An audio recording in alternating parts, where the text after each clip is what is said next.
Hello दोस्तों, solo levelling के episode की स्टार्टिंग में हमें रात का सीन दिखाया जाता है जहां जिनवू अपनी सिस्टर के रूम में आता है। यहां जिनवू को लगता है कि उसके यहां से जाने के बाद लोग उसकी सिस्टर को परेशान करेंगे, इसलिए वो टस्क के बॉडीगार्ड को समन करता है। फिर जिनवू उन शैडोज से पूछता है कि टस्क के जो बॉडीगार्ड्स थे वो 4 थे, लेकिन इस जगह में बस तुम 3 ही क्यों हो। ये सुनने के बाद वो शैडो ऊपर हाथ उठाता है और जिनवू को याद आता है कि वो गार्ड सीलिंग में ही अटक गया था और इसलिए वो उसकी शैडो को एक्सट्रैक्ट नहीं कर पाया। इसके बाद जिनवू उन दोनों शैडोज को अंदर जाने के लिए कहता है और तीसरे शैडो को ये बोलता है कि तुम्हें मेरी सिस्टर को गार्ड करना और ये दोनों तुम्हारा बैकअप है। इसके बाद वो शैडो जीना की शैडो में मिल जाता है। फिर जिनवू छत पर चला जाता है और खुद से कहता है मुझे यहाँ से जाने से पहले इस पूरे नेबरहुड को सिक्योरिटी देनी पड़ेगी। इसलिए वो अपने 5 शैडो सोल्जर्स को समन करता है और उनसे कहता है आज से तुम्हें इस नेबरहुड को संभालना है, लेकिन इस बात का ध्यान रखना कि कोई तुम्हें देखे नहीं। इसके बाद जिनवू उन्हें पेट्रोल करने के लिए भेज देता है और कहता है अगर कोई किलर भी आ गया तो मेरे शैडोज उसे संभाल लेंगे और मैं सोसाइटी के लिए इतना तो कर ही सकता हूँ। इसके बाद हमें सुबह का सीन दिखाया जाता है जहाँ जिनवू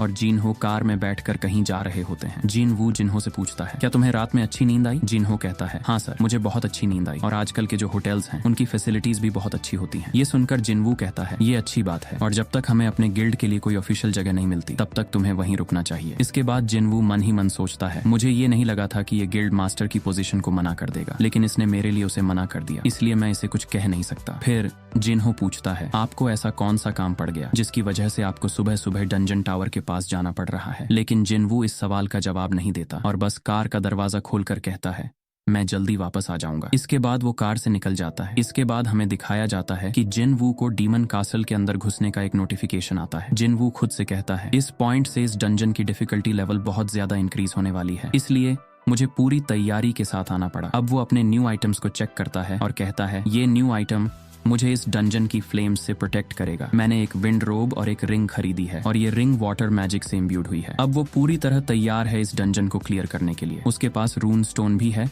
और उसे एक नई स्किल मिलने वाली थी। यहाँ संग के पास 3 यूनिक स्किल्स हैं, shadow extraction, shadow exchange, monarchs domain. अब जिनवू सोचता है कि उसके पास पहले से ही इतनी खतरनाक स्किल्स हैं तो 4th स्किल कितनी पावरफुल होगी। इसके बाद संग जिनवू डायरेक्टली 77वीं मंजिल पर टेलीपोर्ट होता है। वहां वो देखता है कि इस मंजिल के डीमंस बहुत बड़े और पावरफुल हैं। अब जिनवू टस्क को समन करता है और उसे एक ऑरेंज कलर्ड ऑर्ब देता है जिससे उसकी पावर दोगुनी हो जाती है। फिर टस्क उस ऑर्ब का यूज करके एक बहुत पावरफुल फायर अटैक करता है जिससे चारों ओर भारी डिस्ट्रक्शन मच जाती है। इसके बाद जिनवू को नोटिफिकेशन मिलता है कि उसने हाई रैंक डीमंस और डीमन लॉर्ड को डिफीट कर दिया है और उसे 7800 एक्सपीरियंस पॉइंट्स मिले हैं। ये देखकर जिनवू हैरान हो जाता है और कहता है जरूर उसके पास मैजिकल ऑर्ब था, लेकिन जब से टस्क मेरा शैडो बना है वो और ज्यादा स्ट्रांग हो गया है। इसके अलावा जो ऑर्ब की पावर थी वो उसके यूजर की वजह से और भी ज्यादा बढ़ गई है। इसलिए जिनवू सोचता है कि उसे कुछ टाइम के लिए टस्क को ये ऑर्ब दे देना चाहिए। अब हमें जिनवू की स्टेटस स्क्रीन दिखाई जाती है जहां उसका लेवल 81 हो चुका था। इसके बाद सीन जिन्हो के फादर पर शिफ्ट होता है जो हॉस्पिटल में इमरजेंसी सेंटर में है। डॉक्टर जिन्हो के फादर को बताता है कि वो 2 दिन से बेहोश थे। ये सुनकर जिन्हो के फादर हैरान हो जाते हैं और सोचते हैं कि शायद ये सिर्फ थकावट की वजह से हुआ होगा। फिर वो डॉक्टर से पूछते हैं क्या मेरे साथ कुछ और सीरियस प्रॉब्लम तो नहीं है। इसके जवाब में डॉक्टर उनसे एक अजीब सवाल पूछता है सर क्या आपके परिवार में कोई हंटर है। ये सुनकर जिन्हो के फादर और भी ज्यादा शॉक हो जाते हैं और पूछते हैं आप अचानक से हंटर्स के बारे में क्यों पूछ रहे हैं। अब डॉक्टर उन्हें एक मेडिकल कंडीशन के बारे में बताता है। क्या आपने पहले कभी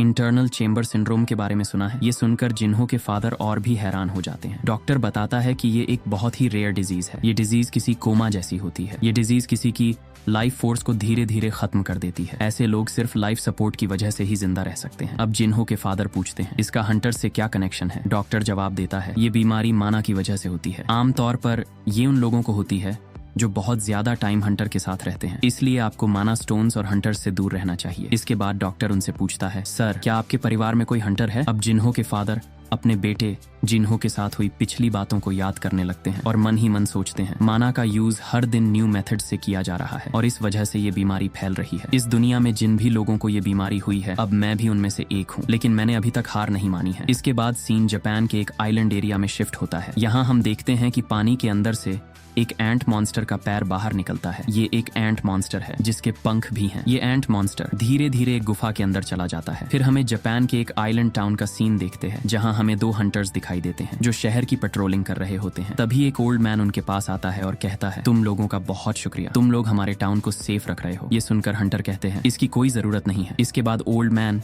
दूसरे हंटर की तरफ इशारा करके पूछता है, क्या ये तुम्हारे साथ नया हंटर आया है? हंटर जवाब देता है, हाँ ये नया है। फिर वो नए हंटर को इस जगह के बारे में बताने लगता है। अगर इस जगह पर ए रैंक डंजन ब्रेक हो गया तो पूरा शहर तबाह हो जाएगा, इसीलिए हमें जल्द से जल्द उस डंजन के गेट को ढूंढना होगा। अगर हम बाहर से किसी की मदद मांगेंगे तो उन्हें यहाँ तक पहुंचने में कम से कम 9 दिन लग जाएंगे। इसके बाद नया हंटर कहता है, मैं सिर्फ डी क्लास हंटर हूँ और तुम ई क्लास हंटर, लेकिन इस आइलैंड पर बस हम ही 2 हंटर हैं। इसका मतलब है कि ये जिम्मेदारी हमें ही लेनी होगी। लेकिन तभी दूसरा हंटर अचानक शॉक हो जाता है और दूसरी डायरेक्शन में कुछ हिलता हुआ देखता है। नया वाला हंटर पूछता है, वो कोई इंसान है क्या? वो उस चीज को बुलाने की कोशिश करता है, लेकिन तभी हमें यह पता चलता है कि वो कोई इंसान नहीं बल्कि वही एंट मॉन्स्टर है जिसे हमने पहले देखा था। इसके बाद सीन डेमन कैसल में शिफ्ट होता है। हर तरफ मरे हुए डेमन्स बिखरे पड़े होते हैं। इस बीच जिनवू की इंटेलिजेंस स्टेट बहुत ज्यादा इंक्रीज हो चुके होते हैं। साथ ही उसकी शेडो एक्सट्रैक्शन और शेडो रिजर्व्स की एबिलिटी भी काफी बढ़ गई थी। लेकिन फिर भी वो खुद से कहता है, ये बहुत बुरा है कि मैं इन डीमंस की शेडोज को एक्सट्रैक्ट नहीं कर पा रहा। अगर ऐसा कर पाता तो मेरे पास एक शेडो आर्मी होती। अब जिनवू सोचता है कि उसे इस फ्लोर को जल्दी से क्लियर करना होगा, इसीलिए वो अपनी शेडोज को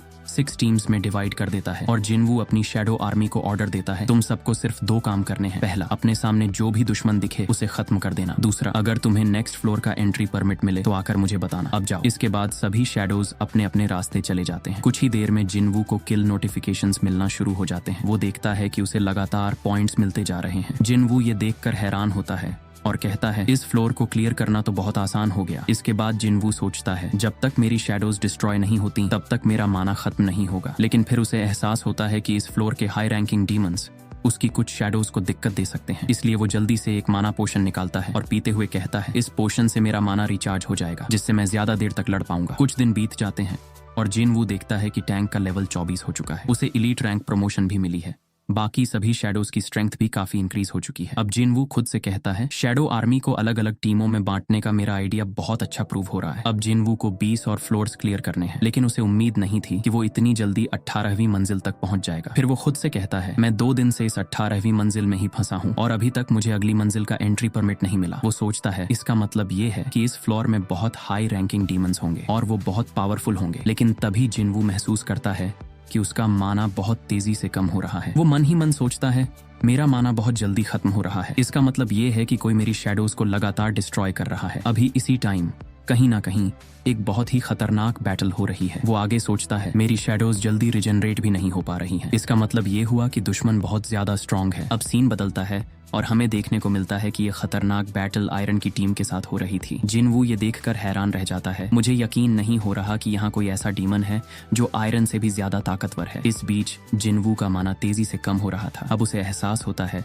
कि उसके पास कोई और रास्ता नहीं बचा। उसे अपनी शैडोज को वापस बुलाना पड़ेगा। जिनवू को अपनी टीम वापस बुलानी पड़ती है। अगले दिन जिनवू अपनी टीम को बताता है, कल मुझे अपनी शैडो आर्मी को वापस बुलाना पड़ा क्योंकि डीमंस लगातार अटैक कर रहे थे। वो आगे कहता है, टीम बी और इग्रिस की टीम ने बहुत नुकसान झेला है। इसका मतलब ये है कि इस फ्लोर के डेमंस कुछ ज्यादा ही ताकतवर हैं। लेकिन तभी जिनवू कुछ अजीब महसूस करता है। वो सोचता है, कुछ गड़बड़ है। टस्क की टीम आइग्रिस की टीम के पास ही थी, लेकिन डीमंस ने टस्क की टीम को पूरी तरह इग्नोर कर दिया और सिर्फ आयरन और उसकी टीम पर ही हमला किया। फिर वो इस कंक्लूजन पर पहुंचता है, इसका मतलब है कि ये डीमंस टस्क को हरा नहीं सकते थे। यही वजह है कि उन्होंने उसे पूरी तरह इग्नोर कर दिया और उन ओपोनेंट्स को चुना जिनके अगेंस्ट वो जीत सकते थे। अब जिनवू को समझ में आ जाता है कि ये डीमंस सिर्फ पावरफुल ही नहीं बल्कि बहुत स्मार्ट भी हैं। ये अपने ओपोनेंट्स की वीकनेस को पहचान सकते हैं और सिर्फ उन्हीं पर अटैक कर रहे हैं जिन्हें वो हरा सकते हैं। अब उसकी शैडो आर्मी की अगली टारगेट टीम आयरन की टीम थी। अब सीन बदलता है और हमें दिखाया जाता है कि आयरन की टीम अपनी तय की गई जगह पर पहुंच चुकी थी। इसी बीच